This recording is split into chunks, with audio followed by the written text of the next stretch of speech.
Assalamualaikum warahmatullahi wabarakatuh. Salam sejahtera bagi kita semua. Salam Om Swastiastu, Namo Buddhaya, dan salam kebajikan. Terima kasih kepada Bapak Dr. Yurni, PKPK, selaku dosen pengampu mata kuliah aplikasi keterampilan. Saya, Dijela Clarendal, penyakit dengan NIM C1C02949 dari Program Studi Akuntansi Fakultas Ekonomi dan Bisnis Universitas Jambi. Nah, baiklah, pada kesempatan kali ini saya akan memaparkan materi akuntansi keperlakuan yang berjudul aspek keperlakuan pada penyelenggaraan modal. Ada tiga bahasan untuk materi tersebut, yaitu pertama, faktor-faktor keperlakuan, yang kedua yaitu tampilan rasional, dan yang ketiga yaitu saran-saran perbaikan. Faktor-faktor keperlakuan. Definisi penyusunan anggaran modal. Penyusunan anggaran modal dapat didefinisikan sebagai proses mengalokasikan data untuk proyek atau pembelian jangka panjang.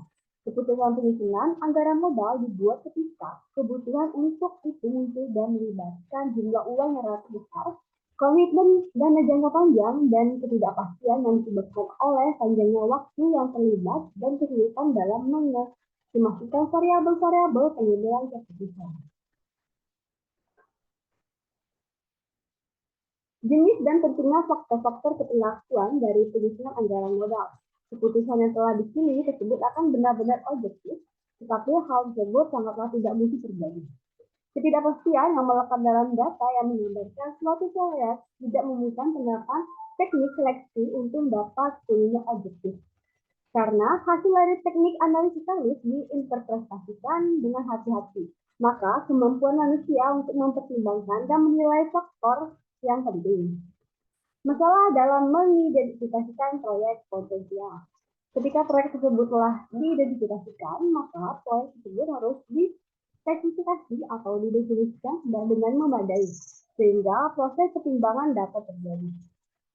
Jika variabel keputusan penting tidak didefinisikan, maka pengambilan keputusan mengenai adopsi proyek potensial sebaiknya tidak dicoba. Penting untuk diperhatikan bahwa selalu terdapat minat yang besar dalam mengevaluasi keberhasilan dari proyek itu.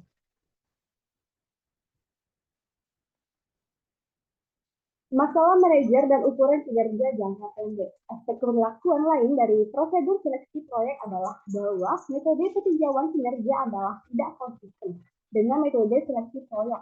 Penilaian dan kompensasi kinerja cenderung bersifat jangka pendek biasanya untuk tahun, kuartal, atau bulanan. Dengan demikian, proses dari manajemen tingkat bawah dan sampai tingkat tertinggi manajemen tingkat menengah tertentu saja akan berupa kinerja jangka pendek, paling sering kali diukur dengan tingkat pengembalian akuntansi. Pengembangan anggota dan proyek modal. Dalam proses seleksi proyek, manajemen juga harus mempertimbangkan apakah proyek yang diusulkan baik untuk mengembangkan dari si pengusul proyek tersebut pada saat ini. Proyek tersebut mungkin saja terlalu besar bagi orang atau institusi tersebut untuk diserap tanpa membuat mereka menjadi putus asa. Di pihak lain, manajemen juga dapat mendorong divisi untuk terlibat dalam proyek-proyek yang secara ekonomi tidak menarik, tetapi menawarkan manfaat pelatihan karyawan yang potensial di masa depan yang tidak dapat dikuantifikasikan. Tampilan rasional. Seseorang dapat mengatakan bahwa proses penyusunan anggaran memiliki tampak muka rasionalitas, terutama ketika model matematis yang rumit digunakan. Model matematis tersebut memberikan atmosfer kepastian, logika, dan ilmu pengetahuan. Tetapi yang mendasari proses pengambilan keputusan adalah faktor-faktor keberlakuan. Para pengambil keputusan mungkin tidak ingin mengasuh bahwa faktor-faktor manusia yang irasional mungkin menjadi faktor yang terpenting dalam penerimaan atau penolakan terhadap suatu proyek tertentu. Saran-saran perbaikan. Penting bahwa mereka yang terlibat dalam penyusunan anggaran modal menyadari faktor-faktor perilakuan yang melekat pada proses tersebut. Faktor-faktor ini seharusnya tidak diperbolehkan untuk menyebutkan data keputusan yang relevan dan yang bersifat lebih rasional. Disarankan agar implementasi pasca audit dilakukan pada proyek-proyek anggaran modal. Dengan melakukan hal itu, seseorang dapat mengamati bukan hanya kesesuaian dari suatu model pengambilan keputusan, dan akurasi dari estimasi yang data yang digunakan, melainkan juga usaha untuk mengidentifikasi berbagai faktor keterlaluan yang memengaruhi seleksi dan proses manajemen proyek di perusahaan. Baiklah, itu saja pemaparan materi dari saya. Lebih dan kurang saya mohon maaf. Saya akhiri dengan wabillahi taufiq wal hidayah. Wassalamualaikum warahmatullahi wabarakatuh.